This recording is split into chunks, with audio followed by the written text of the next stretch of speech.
Hi, I'm Christine McKay with Northridge Publishing, and we are here with Jen Gallacher, who is one of the writers for Scrapbook Trends Magazine, and she's an amazing designer. And you are actually the author of my very favorite article that we just started doing in January called The How To. I'm glad you like it. I love it. Tell me a little bit about why we decided to start doing that in our magazines and what we have to look forward to. Well, I think one of the reasons that we decided to do it is because there's just so many fun techniques out there. We wanted to give our readers a more in-depth study as to how those techniques are done and used, and so this gives us an opportunity to do that.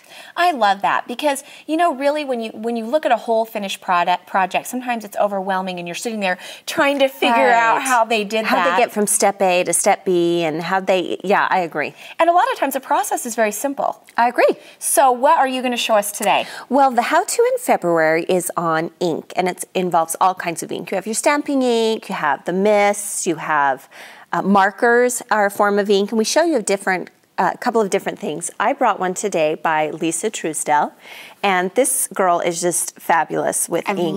Isn't this amazing?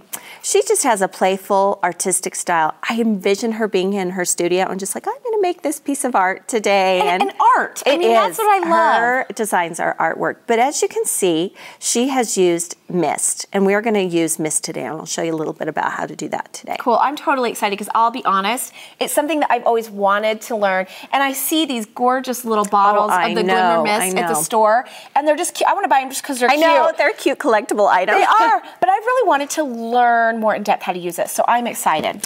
Okay, so mist comes from several different companies, and there are different kinds. There's kind that's opaque, there are kind that are clear, there are kind that are glitter. So you kind of get what you want. I suggest starting with some basics, maybe a white would be a good one, and then branch out into more sophisticated colors. When you get your bottle, you don't want to shake it. That makes bubbles. You actually want to swirl the ink around like this. If for some reason you get it and your mister is plugged, you can run it through some warm water. Okay. This is called Cranberry Zing, and on the back you can see that it has kind of a glitter finish. Isn't that fun? I love that. Yeah, and I also love that they have an actual sample on the back. So you can see what you're getting. So there are a couple of things that we're going to do just by using this sheet of cardstock. I have a die cut, chipboard die cut. This is the naked side. Okay. I guess this is the clothed side.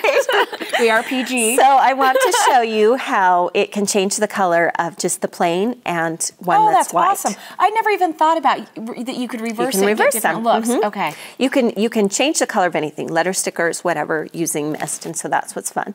So you judge the distance. If you want more of a convoluted spray, you're going to get closer. If you want something that's more light, you're going to move further away. So for instance, for Lisa's layout, she probably went further away. She went further away, but she also comes close. And it takes some practice. But the nice thing is with mist, you kind of want it to be a little messy, so it's okay. Okay, cool. So we just spray.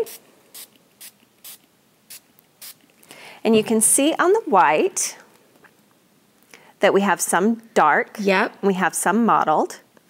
And then on the naked chipboard, it's like absorbing it. It's absorbing it, and it's a little bit more subtle. But here's the other fun part about using mist, is once you've misted an object, you can also use the background because you've masked, and you can put photos on there. That is cool. I can already, my mind's going, I can already see some really cool stuff that you could do with that. So you can create the same thing, 2 projects in the same round. It's just a lot of fun to play with. Oh, I love that.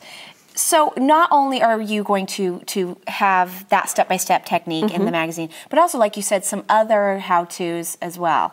We always will pick one layout where we focus on the step-outs, and we'll show you. And I actually have a different technique in the magazine, but I wanted to bring an extra one today. So we'll try and focus in our videos on one technique, and in the magazine on a different technique. I love that. So you get 2 every time. So it's like a bonus.